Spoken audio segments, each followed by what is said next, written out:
আয়োজন করে লোকসান 869 কোটি, বাবরদের ব্যর্থতায় ভাড়ার খালি পাক বোর্ডে। পাকিস্তানি লিগ ছেড়ে শেষ মুহূর্তে আইপিএলে পেসারকে আইনি নোটিশ ধরালো পাক বোর্ড। ইমরানকে সমর্থন, পাকিস্তান বোর্ডের শাস্তির মুখে ক্রিকেটার, সাজা আরও 4 জনকে। মেজাজ হারালেন যুবরাজ, মাঠেই ঝগড়া বিপক্ষ ক্রিকেটারের সঙ্গে, সামলাতে আসরের লারা। আইপিএল বোধনে হয়তো শ্রেয়ার দিশাকরণ।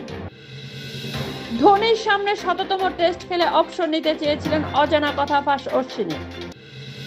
বড় ভুল করেছিলাম, 5 বছর আগের ঘটনা নিয়ে আইপিএল এর আগে আবার আক্ষেপ ধোনি। এমবাপের জোড়া গোলে লা লিগার শীর্ষে রিয়াল, জিতেও সূচি নিয়ে ক্ষোভ প্রকাশ কোচ আনচেলত্তি। আইএসএল এর প্লে অফের সূচি ঘোষিত, ফাইনাল ও মোহনবাগানের 2টি সেমিফাইনাল কবে? আতলেতিকো হারিয়ে চ্যাম্পিয়ন্স লিগের কোয়ার্টারে রিয়াল মাদ্রিদ, পেনাল্টি শট নিয়ে বিতর্ক মোহনবাগানের। নির্বাচন 20 মার্চ, বোর্ডের হাতে ক্ষমতা হস্তান্তর করবে বর্তমান কমিটি।